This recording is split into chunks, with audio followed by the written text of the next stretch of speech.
Le journaliste Li Fang a publié mardi la 8e partie des dossiers Twitter. Dans un long fil de discussion qui a été rediffusé par le patron de Twitter, Elon Musk, Fang écrit que malgré les promesses de fermer les réseaux secrets de propagande d'État, les documents de Twitter montrent que le géant des réseaux sociaux a directement aidé les opérations d'influence de l'armée américaine. Les fichiers comprennent des captures d'écran de messages de commandant central de l'armée américaine ou CENTCOM à Twitter.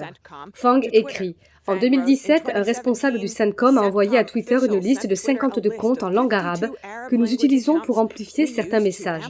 Le fonctionnaire a demandé un service prioritaire pour 6 comptes, une vérification pour un compte et des capacités de liste blanche pour les autres. Le fil de discussion poursuit. Le jour même où le CENTCOM a envoyé la liste, les responsables de Twitter ont utilisé un outil pour accorder une étiquette spéciale liste blanche qui fournit essentiellement un statut de vérification au compte sans la vérification bleue. Ce qui signifie qu'ils sont exempts de drapeaux de spam abus, plus visibles ou susceptibles d'être tendance sur les hashtags. Selon Fang, ces comptes publiaient principalement des informations sur les opérations américaines au Moyen-Orient, notamment des messages de propagande visant l'Iran et la guerre saoudienne au Yémen.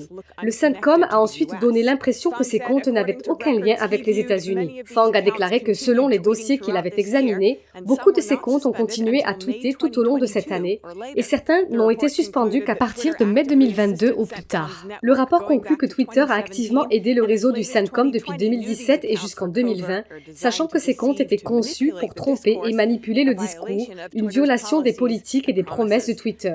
Ils ont attendu des années pour les suspendre. Fang a ajouté qu'il a obtenu un accès à Twitter pendant quelques jours, mais que Twitter n'a eu aucune contribution à son rapport. Nous avons contacté le CENTCOM pour obtenir une réponse et nous attendons toujours une suite à notre requête.